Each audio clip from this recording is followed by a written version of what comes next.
Ya, kita nonton orang yang lagi viral saat ini.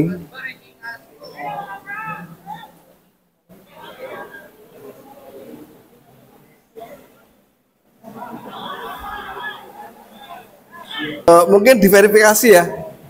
Silakan divalidasi ini ketika dia sudah menjabat atau belum? Sudah atau belum? Sudah. Berarti ada pemimpin yang turun langsung ke bawah menyelesaikan masalah di lapangan. Ini tidak umum untuk kondisi hukum kekinian. Sampai rela berkotor-kotor ria, membersihkan sumbatan di sungai. Nah, ini kan pekerjaan apa? Petugas kebersihan ya. Kok diambil alih? Ini tidak sesuai dengan kewenangannya ini berarti. Ya, satu lagi. Next ya, video berikutnya kita lihat. Saya bantu narasinya ya. Ini KDM lagi membersihkan sampah di pasar. Ditegur seorang mahasiswa yang ia kelihatannya tahu hukum, bahkan mendebat KDM bahwa perbuatan ini tidak sesuai dengan tugas dan kewenangannya.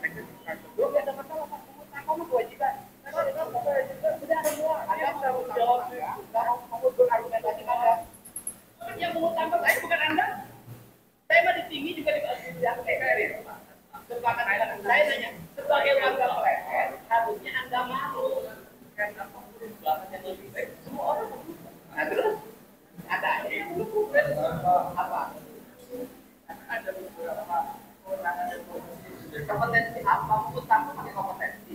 Ya, orang yang berpikir kayak membuat negara tidak maju. Kenapa? Ini tidak punya keinginan untuk memperbaiki negara lain, pinternya berteori.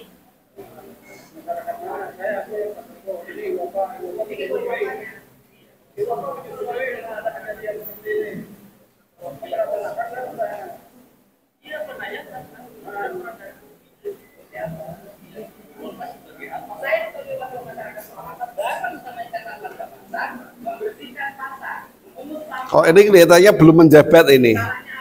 Belum menjabat. Sudah purna.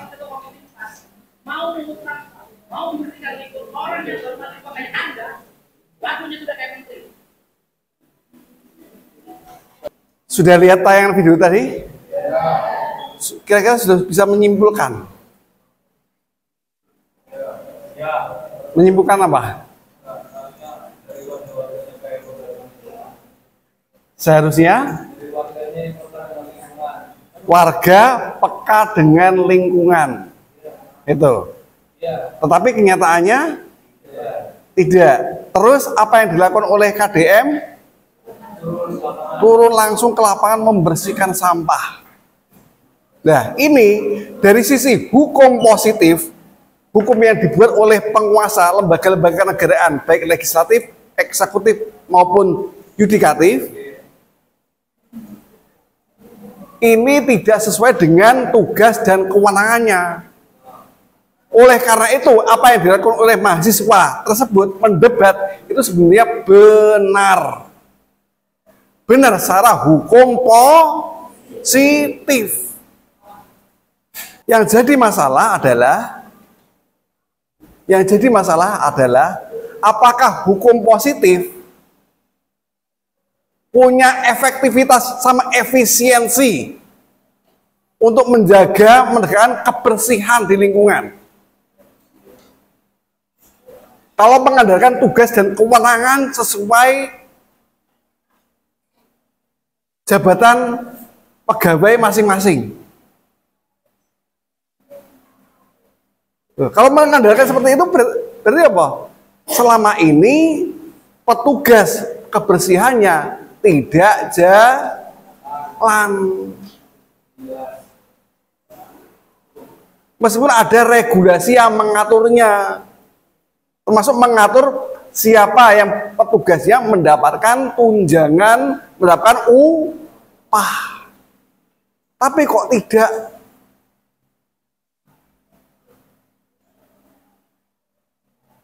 Nah, sebagai warga sekaligus menghidupkan nilai-nilai yang ada dalam masyarakat. Iya, sebagai mungkin ditokohkan oleh masyarakat karena waktu itu sudah tidak lagi menjabat, jabatnya waktu jadi anggota DPR RI malah. Meskipun tidak menjabat, ia turun langsung ke lapangan, menggugah kesadaran warganya.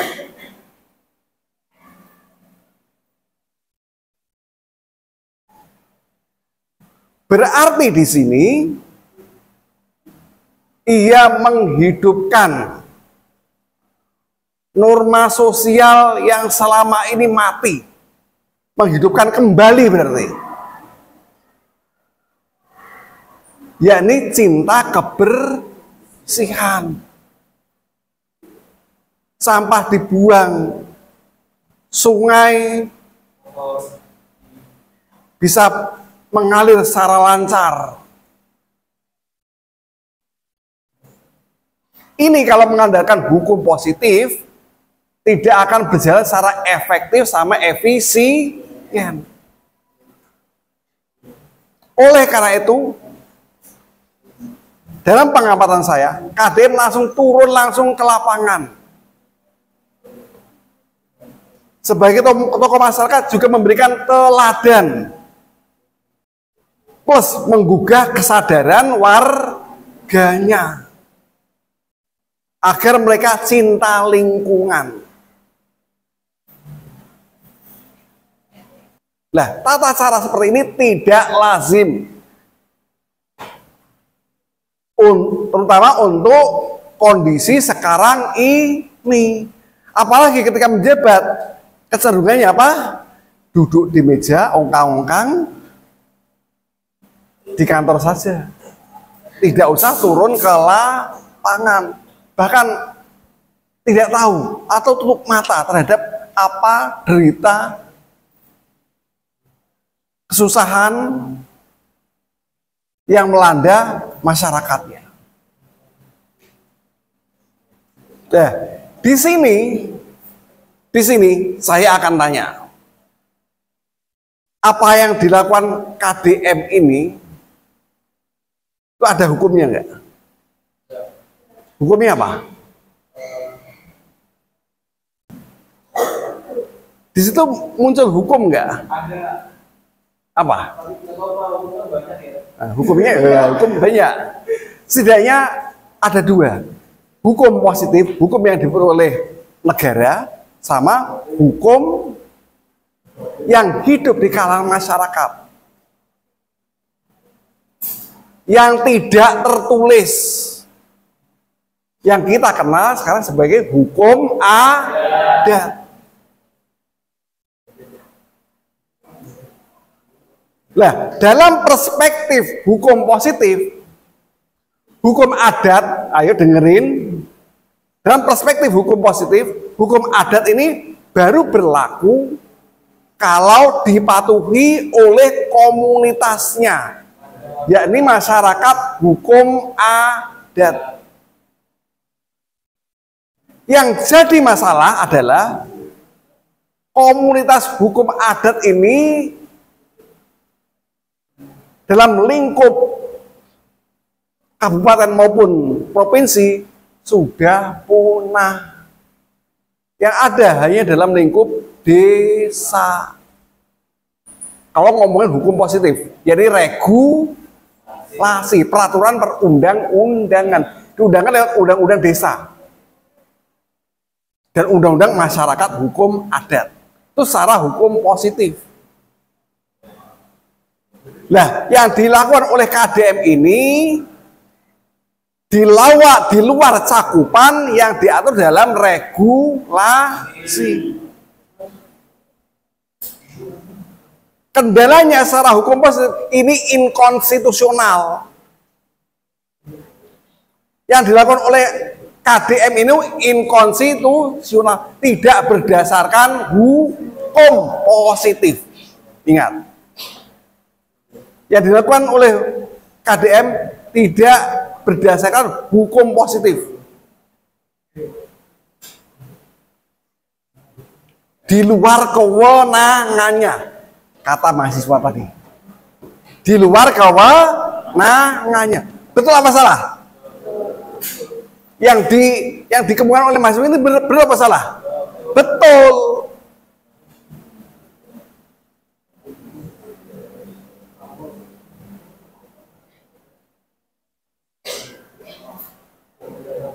Betul. Iya. Ya, mungkin di jalan tuh kayak apa ya? Di lingkungan itu komandannya seperti apa gitu kan? Iya. Lah, ini secara hukum adat yang hidup bersama masyarakat ini selama ini mati dan ditinggalkan oleh masyarakatnya. Lah, KDM menghidupkan hukum yang mati tadi. Meskipun komunitasnya sudah hancur. Dengan cara menggugah kesadaran. Yang terjadi apa sekarang?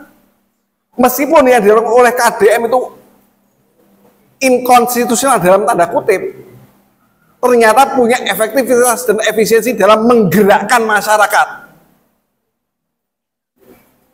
Partisipasi masyarakatnya besar.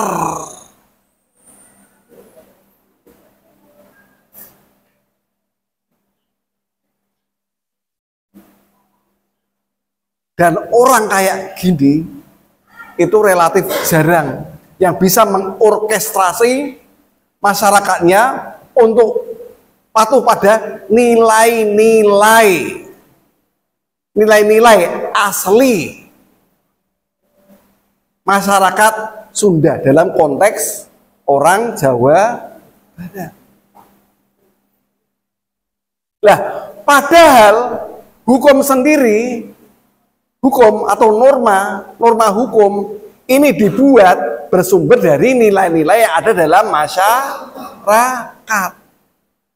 Karena menjunjung tinggi pada kepastian hukum, terkadang nilai-nilainya tertinggal. Berarti ada pergeseran. Tadinya norma hukum dibuat berdasarkan nilai-nilai masyarakat asli, kemudian norma ini bergeser menjauh, berbeda dengan nilai-nilai asli. Nah, yang dilakukan oleh KDM ini adalah mengajak masyarakat untuk kembali pada nilai-nilai original dari leluhurnya. Sambil nantinya mulai mengubah norma-norma hukumnya. Nah, ini yang sekarang ia lakukan. Jadi ada pertentangan antara nilai sama norma. Termasuk juga hukum adat, nilai-nilai yang hidup dalam masyarakat, hukum adat, dengan hukum positif yang dibuat oleh negara. Lah, Anda tadi menyaksikan konflik di antara keduanya secara tidak langsung.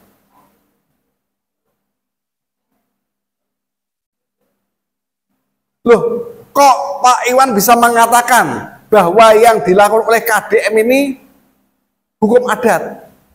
Karena, nah ini masuk ke materi kuliah hari ini. Yang dilakukan oleh KDM ini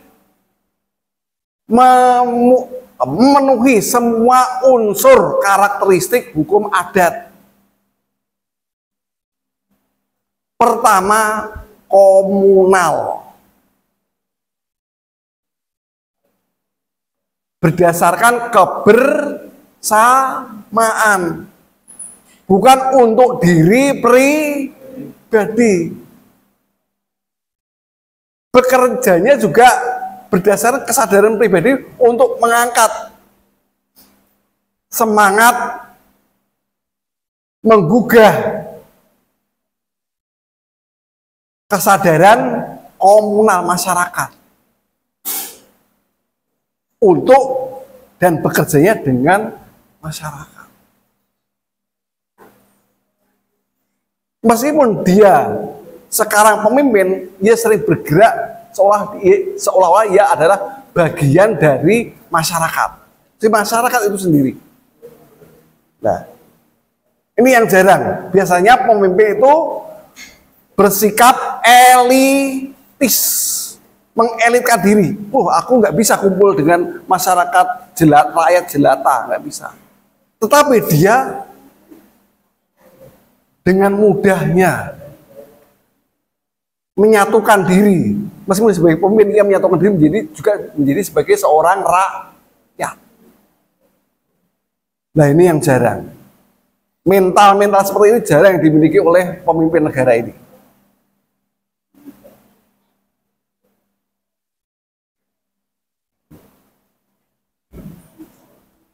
Memenuhi ciri-ciri masyarakat adat, ya ini yang komunal tadi, bersama-sama untuk kebersamaan.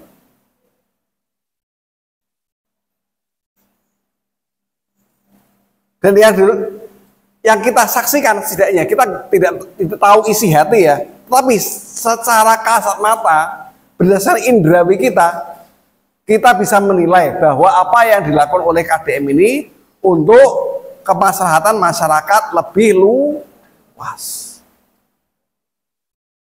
Satu. Yang kedua adalah religio magis. Nah, terkait dengan religio magis ini sebenarnya bisa kita saksikan di tayangan selanjutnya. Bahasa Sunda semua. Ada yang tahu? Ada yang orang Sunda? Saya nggak tahu. Kemudian saya tanya sama Gemini, ya AI-nya Google. Dalam rangkumannya, ini merangkum bahwa apa yang dilakukan oleh KDM ini berdasarkan nilai-nilai falsafah kesundaannya yang menyatu dengan hukum agama.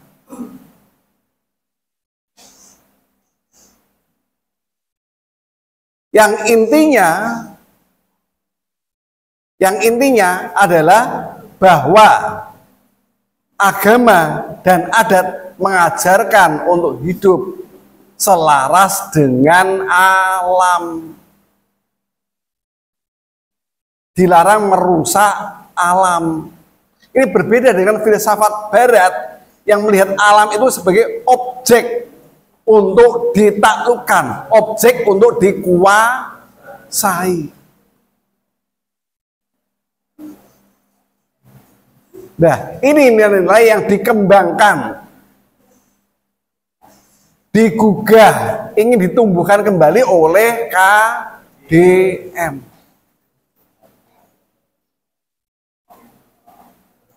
Nah, KDM sendiri tidak lagi memperdulikan sisi produk budayanya, produk kebudayaan Sundanya, tetapi nilai itu ini yang lebih penting, polosnya, jiwanya, yakni nilai-nilainya yang penting. Nilai-nilainya dikembangkan dan ditumbuhkan kembali di era kekinian. Yang terjadi apa? Yang terjadi dalam masyarakat tergugah kesadarannya mereka. Tergugah kesadarannya.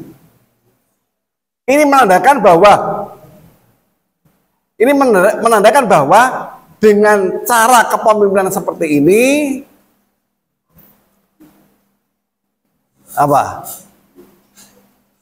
Hukum adat tumbuh kembali dan efek yang diinginkan oleh hukum positif pun bisa jauh lebih efektif dan efisien. Bersinergi. Dalam konteks bernegara sekarang ini, kita tidak bisa hanya mengandalkan hukum positif saja. Dengan hanya melihat perspektif, lihat peran, tugas, dan kewenangannya saja. Nih, kalau Anda orang tata negara, ya setidaknya ini menjadi pokok kunci dari tugas kewenangan sebagai seorang pejabat. Nah, ini di sini KDM lebih mengedepankan sisi hukum adatnya. Padahal kalau dilihat dari sisi pendidikan yang ia tempuh, ya seperti saya. KDM ini adalah seorang SHMH. S1, S2-nya bergelut di bidang hukum. Orang hukum, tapi cara berpikirnya bukan hukum positif, tapi hukum yang hidup bersama masyarakat. Nah, ini. Kemudian tadi apa? Komunal. Terus kemudian yang ini apa? Sisi religio magis. Berdasarkan nilai agama dan nilai adat. Meskipun iya dianggap sebagai penganut Sunda Wiwitan. Sunda Wiwitan itu kalau di Jawa sebenarnya orang kejawen. Nah, kita selama ini menganggap antara budaya masa lalu dengan agama ini terpisah, tidak menyatu. Sisi religio magisnya itu kalau menyatu sebenarnya sinergis, tapi kita memilih memisah antara agama sama adat, terpisah. Akhirnya terpecah divide it in perang. Lebih gampang dipecah belah. Wah, ini orang kelompok santri, ini kelompok abangan. Nah, padu dewi-dewi.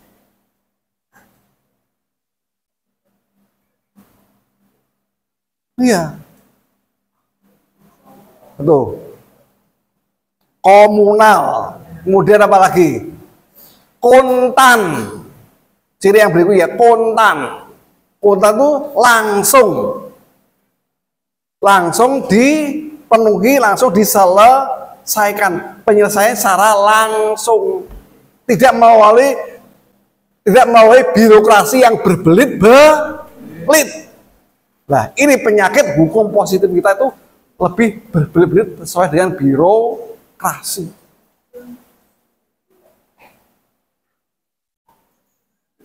Ya, setidaknya itu saja. Dan ini menjadi ciri khas dari hukum adat. Sampai di sini pemaparan tentang karakter corak hukum adat ini. Ada pertanyaan, silahkan kemukakan.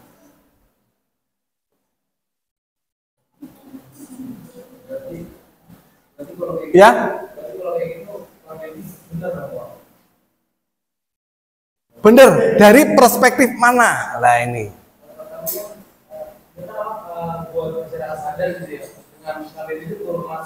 Iya. Secara moral apa yang dilakukan oleh KDM ini benar apa salah? Secara moral ya, moral. Benar apa salah? Benar.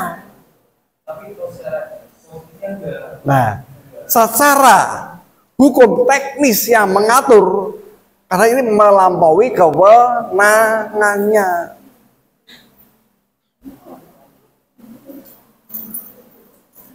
Ya, setidaknya di sini saya menggugah kesadaran Anda bahwa ini loh bedanya plus minusnya antara hukum positif dengan hukum adat. Hukum positif itu istimewa, punya kelebihan dalam memberikan kepastian hukum. Tuh. tolong camkan ya, bahwa hukum positif ini punya kelebihan, yakni dalam hal memberikan kepastian hukum. Sedangkan hukum adat punya efektivitas dan efisiensi yang lebih cepat, tepat untuk menyelesaikan masalah.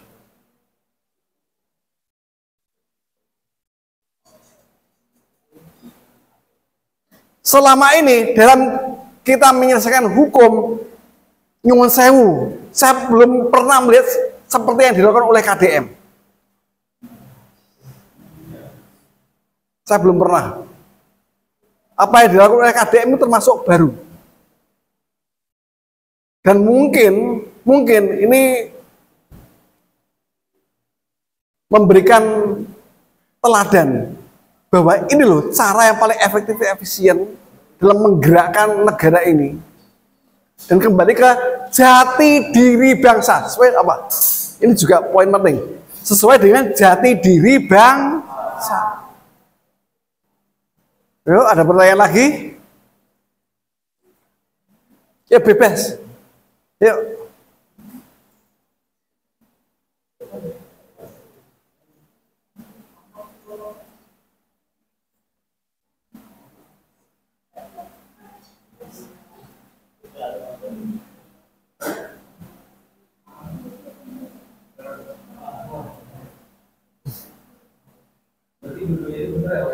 Ya, benar dari kacamata mana?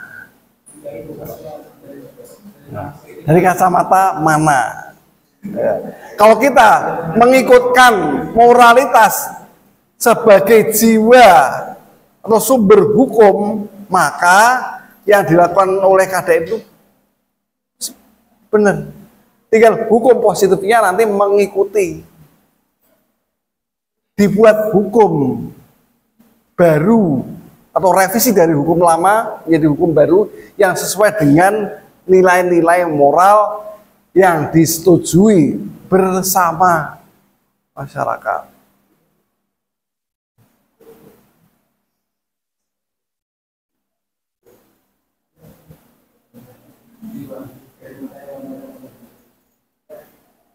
Ada?